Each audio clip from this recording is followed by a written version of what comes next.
Any sort of poisoning or overdose in any child is very important, especially with Tylenol.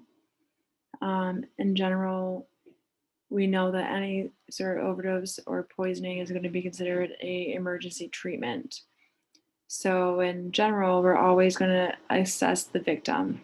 We're going to initiate that cardiorespiratory support if needed.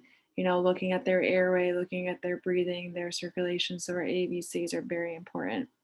We're going to assess the mental status, reevaluate this routinely. We're going to be taking their vital signs, reevaluate this also routinely, and evaluate for the possibility of concomitant trauma or illness. And we're going to treat prior to initiation of the gastric decontamination.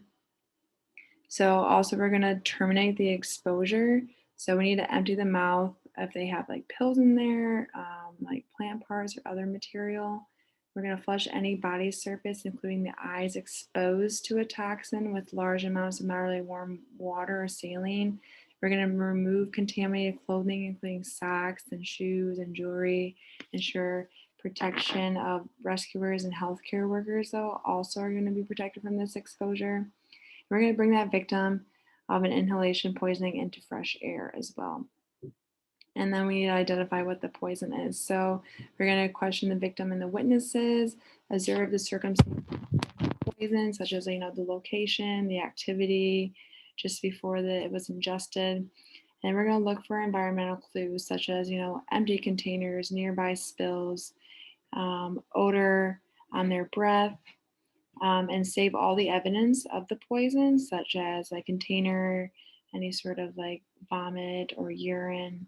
And we want to be alert to signs and symptoms of potential poisoning in the absence of other evidence, including symptoms of ocular or dermal exposure.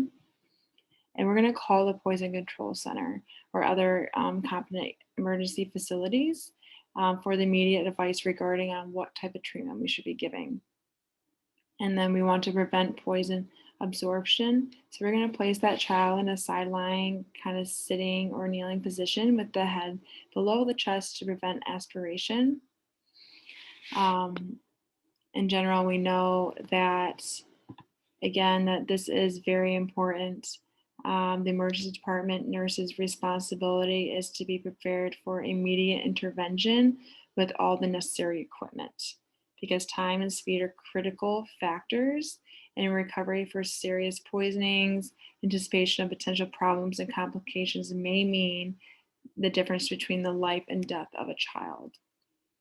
So as we know, this is very serious. You guys did a great presentation, lots of great information. We really appreciate it. I don't think I have any questions right now at this time. If I think of any, I can bring them up during the review this week. But yeah, overall, great job. Good job this semester. I was happy to work with you guys, and I look forward to working with you again this fall. Good luck on finals.